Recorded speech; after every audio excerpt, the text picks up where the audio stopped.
السلام علیکم ورحمۃ اللہ وبرکاتہ۔ نحمده ونصلی علی رسولہ الکریم، اما بعد۔ اعوذ باللہ من الشیطان الرجیم، بسم اللہ الرحمن الرحیم۔ لا تخرجوہن من بیوتہن ولا یخرجن، صدق اللہ العظیم۔ عزیز طالبات اور قابل قدر ہماری بیٹیاں اور دینی مائیں، اس مجلس کا عنوان ہے امور خانہ داری اور گھریلو کام کاج کی سیکھنے کی اہمیت موجودہ بدلتے زمانے میں۔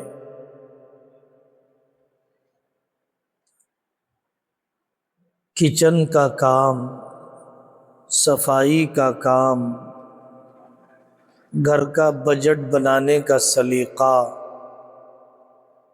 کپڑوں کی دیکھ بھال، ان سب موضوعات کو کیوں سیکھنا چاہیے؟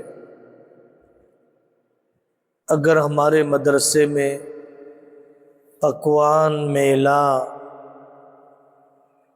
پکانے کا سلیقہ سکھانے کے لیے رکھا جاتا ہے تو کیوں رکھا جاتا ہے؟ سب سے پہلا مقصد یہ ہے کہ اللہ تعالی راضی ہو جائے۔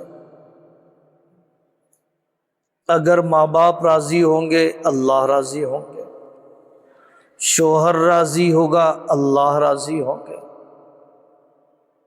بیوی ایسی ہو کہ جسے دیکھ کر شوہر کو خوشی ہو۔ حدیث پاک میں فرمایا گیا، اس کا مطلب یہ نہیں ہے کہ وہ کریم اور خوشبو لگا کر رہے، اس کا مطلب یہ بھی ہے کہ اس کے اندر انتظام اور ہوم مینجمنٹ اور گھر چلانے کا سلیقہ بھی آتا ہو۔ دوسرا مقصد یہ ہے کہ تعلیم اور ڈگریوں کے نام پر مدرسے اور کالج دونوں میں بچیوں کی دلچسپی پکانے دھونے دھلانے میں کم ہوتی جا رہی ہے، ختم ہوتی جا رہی ہے۔ اس لیے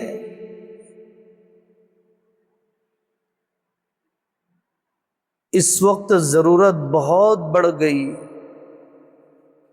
کہ پوری انسانیت کی بیٹیوں کو خانہ آبادی کی طرف، گھر کے چلانے کا سلیقہ سیکھنے کی طرف پوری بیٹیوں کو لایا جائے۔ تیسرا مقصد یہ ہے کہ آپ کھانے پکانے جینے رہنے میں خود مکتفی ہو جائے،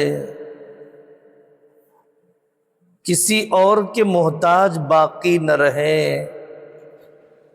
ہر چھوٹی چیز کے لیے ہوٹل کا، ٹیلر کا، پلمبر کا، خادمہ کا سہارا لینا نہ پڑے۔ چوتھا مقصد مردوں کو سہولت اور راحت پہنچانا۔ اگر آپ نے گھر سنبھال لیا تو وہ پوری دنیا سنبھال لے گا۔ اگر آپ نے مکان کو سلیقے سے سجا لیا تو وہ اپنی صلاحیت دکان پر لگا سکے گا۔ اگر آپ نے گھریلو الجھنوں سے اس کو آزاد کر دیا تو وہ دین اور دعوت اور تدریس کی محنتوں میں یکسو ہو جائے گا۔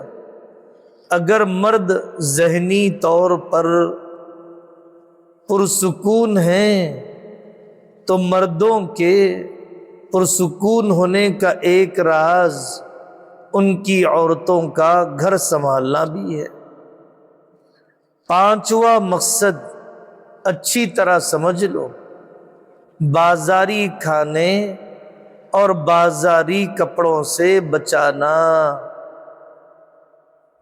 یہ ٹیلرنگ سینٹر، یہ سینہ پرونا اور یہ پکوان میلہ رکھنے کی بڑی وجہ بازاری کھانے اور بازاری لباس سے پرہیز ہے۔ آپ تصور نہیں کر سکتے واقعتاً بازاری کھانے کتنے زہریلے ہیں، کیسا کیمیکل چٹخارا پن لانے کے لیے ڈالا جا رہا ہے۔ یہ پیزا، یہ برگر بنایا ہی ایسے جاتا ہے کہ کھانے کے بعد بھوک ختم نہ ہو، ہوس بڑھتی رہے۔ روحانی اعتبار سے بے طہارت، بے غسلے، بے ذکر پکاتے۔ اتنی موٹی بات تو سمجھ لو، کچھ دن پہلے حیدرآباد شہر میں حکومت کا غذاؤں کی نگرانی کرنے والا شعبہ، اس نے دھاوے لگائے، دھاوے مارے، انسپیکشن کیا، اچانک جائزے کے لیے پہنچ گئے تو دیکھا کہ چیزیں سڑ چکی ہیں، چوہے ہیں، چپکلیاں ہیں، ان سامان کی ایکسپائری ڈیٹ ہو چکی ہے، وہ ناقابل استعمال ہے، سڑے ہوئے سالن ہیں، بدبودار سبزیاں ہیں۔ بازار میں تن ڈھانکنے والا لباس کہاں، ہمارے جسم کے سائز کے مطابق ڈھیلے ڈھالے جوڑے کہاں۔ چھٹا مقصد ہے گھر آباد کرنا ہوٹلوں کے مقابلے میں، خانہ آبادی، ہوٹلوں کی ویرانی، یہ چھٹا مقصد ہے۔ خاندانی نظام ٹوٹ گیا، ماں باپ کا تعلق کمزور ہو گیا، بیوی شوہر کی ضرورت بہت کم ہو گئی، بہت آسانی سے ہوٹل چلے جانا، ہوٹل کلچر، دھابا کلچر ہماری زندگی کا حصہ بن چکا ہے۔ ویکینڈ پر جانا، تھوڑے سے مہمان آنے پر جلدی سے ہوٹل کا منگوا لینا، گھر میں پکانے سے جو اپنائیت، جو نزدیکیاں، جو ہمدردی، جو اخلاقی اقدار پیدا ہوتی تھی، بنتے تھے، وہ سب ملیا میٹ ہو رہے ہیں، وہ سب بہتے جا رہے ہیں اس ہوٹل کی تہذیب کے ریلے اور طوفان کے سامنے۔ ساتویں چیز، ساتواں مقصد، صحت کی حفاظت۔ صحت کی حفاظت پرانے کھانوں سے ہوگی، نئے کھانوں سے نہیں ہوگی۔ ایک مفکر کہتا ہے، وہ کھانے مت کھاؤ جو تمہاری دادیاں نہیں کھاتی تھی۔ تمہاری دادیاں جو مکئی، جو جواری، تمہاری دادیاں جو گھی، جو جانور کے گوشت کا حصہ کھاتی تھی وہ تو تم نہیں کھاتی، اور جو وہ تصور نہیں کر سکتی تھی وہ تم کھا رہی ہو۔ دادیاں صحت مند تھیں اور ہم بیمار ہیں۔ صحت کی حفاظت امور خانہ داری میں ہے، گھریلو کام کاج میں ہے۔ عورت کا جیم، عورت کی ورزش کی جگہ اس کا کچن ہے، عورت کے ورزش کی جگہ اس کا کچن ہے۔ دھونا، دھلانا، پیسنا، کوٹنا، سکانا، چڑھنا، اتنی ورزشیں ہیں کہ آپ کو پھر شوگر نہیں ہوگا، اتنی ریاضتیں ہیں کہ پھر تھائرائیڈ نہیں بڑھے گا، موٹاپا اور فربہی نہیں آئے گی۔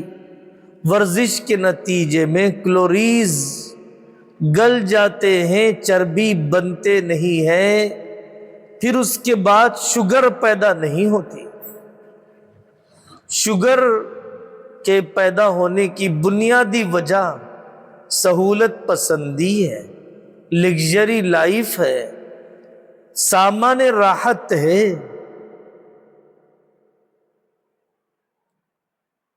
کرسیاں مسجدوں میں بھی، گھروں میں بھی، اور استنجا کرنے کی جگہ بھی ویسٹرن ٹوائلٹ، وہاں بھی کرسی۔ اس کا مطلب گھٹنے بیمار ہیں۔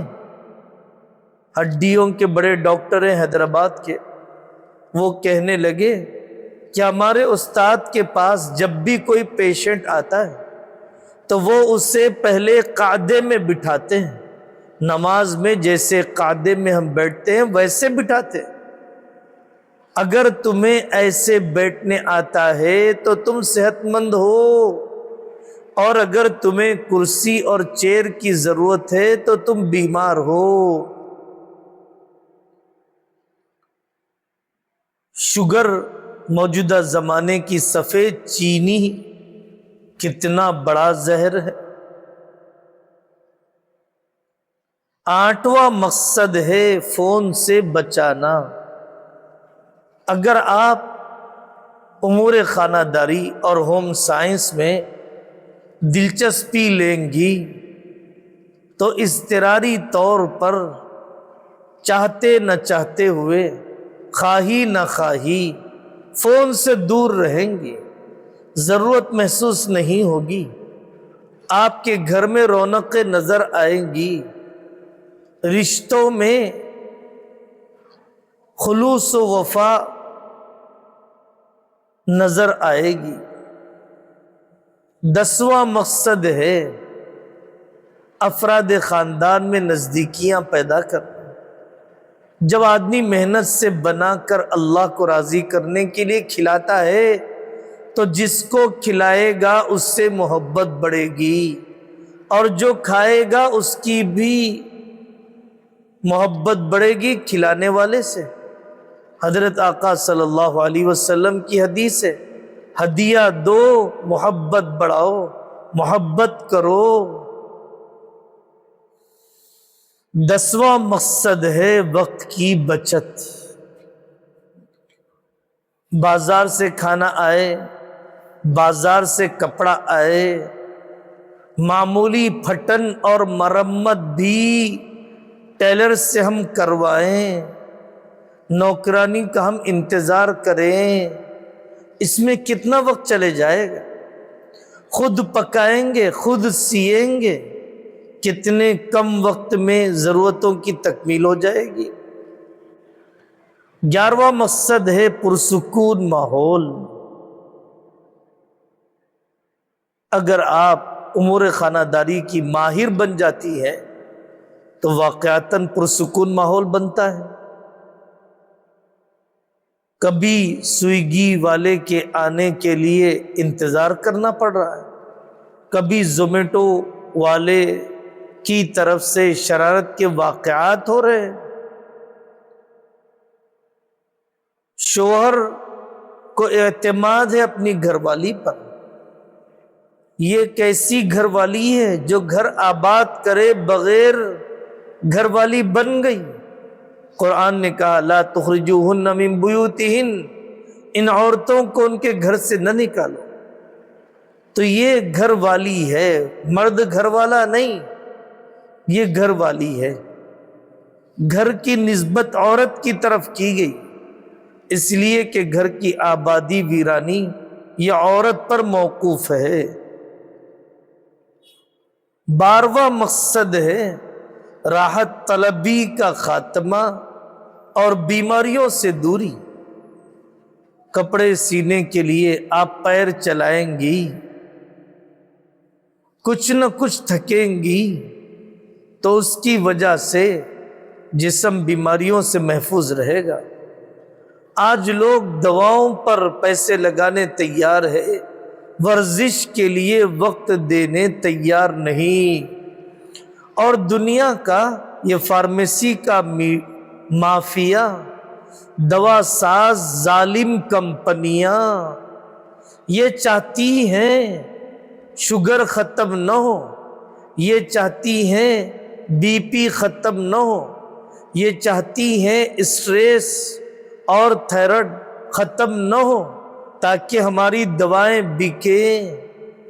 وہ لائف اسٹائل طرز زندگی بدلوانے کی کوئی کوشش نہیں۔ ایلوپیتھک میں، انگریزی دواؤں میں پرہیز کا کوئی تذکرہ نہیں، کیونکہ وہ انسان دشمن طاقتیں چاہتی ہی ہے بیماریوں کو محفوظ رکھ کر دوائیں بیچ کر کمانا۔ 13واں مقصد ہے برکت حاصل کرنا۔ آپ کپڑے سیتے ہوئے ذکر کریں، کھانا پکاتے ہوئے تلاوت کریں، درود شریف پڑھیں، کتنی برکت آئے گی۔ کھانا پھینکنے میں نہیں جائے گا، اسراف نہیں ہوگا۔ میری دینی بیٹیوں، ایک ایک ملک میں افطاری میں اتنا کھانا پھینکا جاتا ہے، عرب ملکوں کی ایک ایک شادی میں اتنا کھانا پھینکا جاتا ہے کہ افریقہ کے پورے ملک اس پہ گزارا کر سکتے ہیں۔ برکت آئے گی جب بجلی کی بچت ہوگی، برکت آئے گی جب ہم اسراف سے رکیں گے، برکت آئے گی۔ مشہور واقعہ حضرت عائشہ رضی اللہ عنہا کے کمرے میں آقا آئے، ارواء الغلیل میں علامہ البانی نے نقل کیا، محدث البانی نے نقل کیا، روٹی کا ٹکڑا پڑا ہوا تھا، آقا صلی اللہ علیہ وسلم نے اسے صاف کیا اور نوش فرما لیا، کھا لیا اسے، اور یہ فرمایا عائشہ روزی کسی گھر سے نکل جاتی ہے تو واپس نہیں آتی، ناقدری یہ روزی کے دروازے بند کر دیتی ہے۔ 4 شعبے ہیں امور خانہ داری سے متعلق، گھریلو کام کاج سے متعلق 4 شعبے ہیں۔ سب سے پہلا شعبہ باورچی خانہ، کچن۔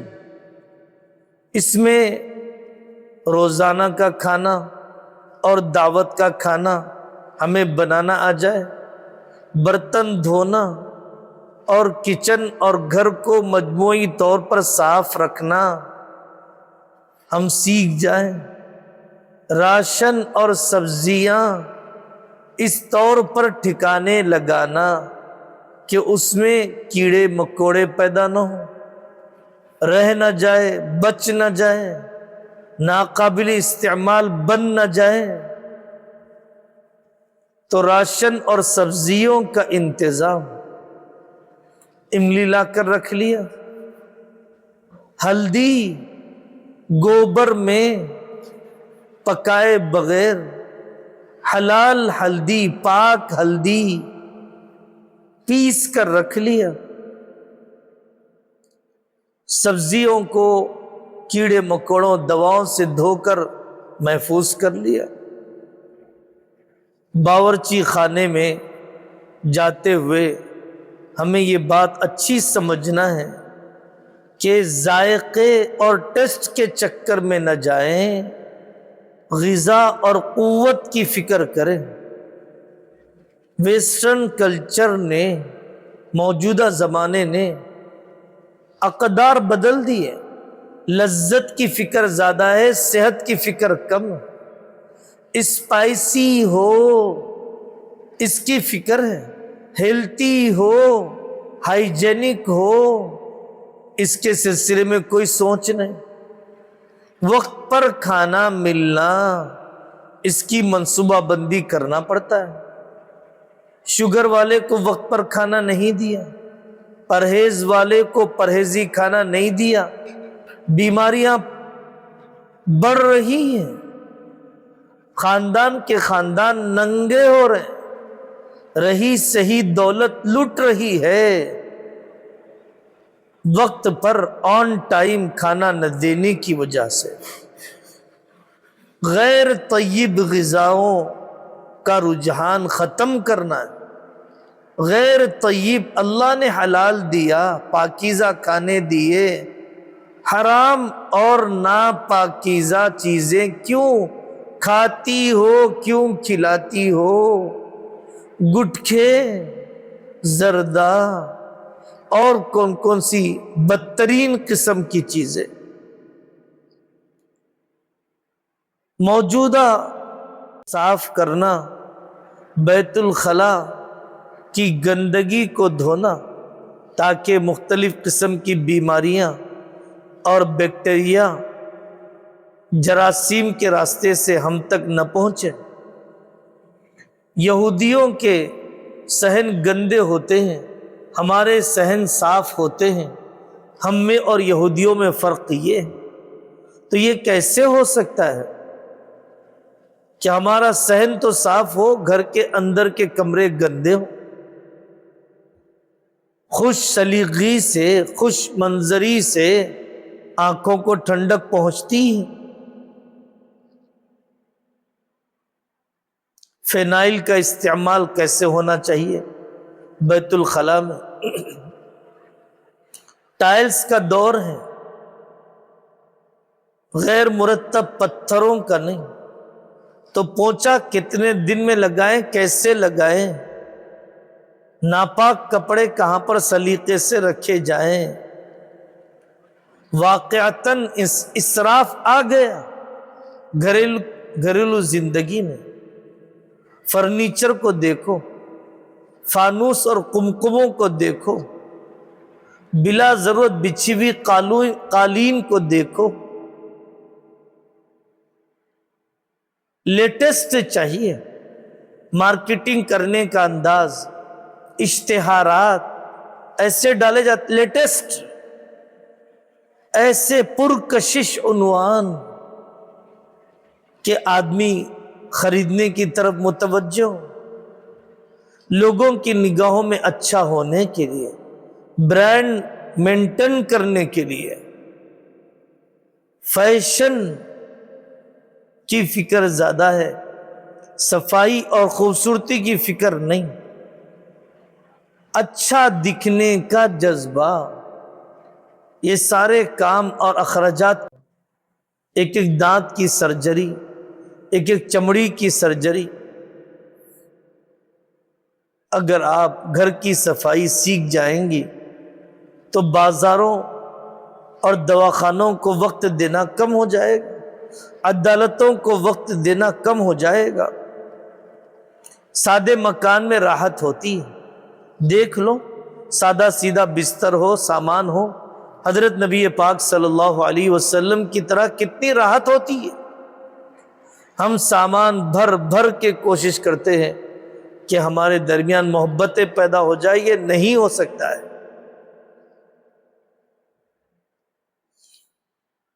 تیسری چیز ہے امور خانہ داری سے متعلق کپڑوں کی دیکھ بھال، کپڑوں کو دھوپ میں سکھانا، کپڑوں کی استری کرنا، اور کپڑوں کو اگر کہیں پیوند ہو تو پیوند لگا کر تہہ کر کے مرتب کر کے اس کی جگہ پر سجا دینا۔ مردوں کے کپڑے استری کرنے نہیں آتے، فلانے قسم کے نئے کپڑے استری کرنے ہی نہیں آتے، اس بیوی کی نزدیکی اپنے شوہر سے کیسے بڑھے گی؟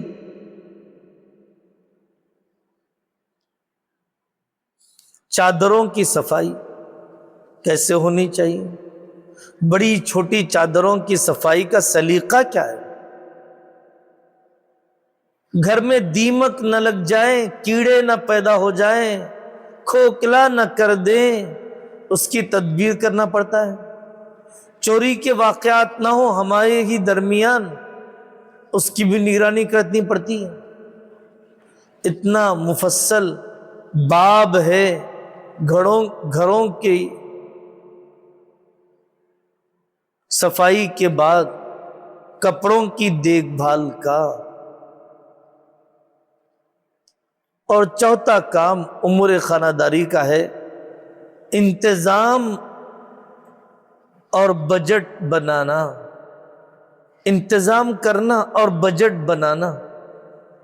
سمجھدار عورتیں بجٹ بناتی ہیں، قرض لینے کی عادت نہیں، قرض لینا عیب ہے، قرض لینے کی عادت ذلیل کر دے گی۔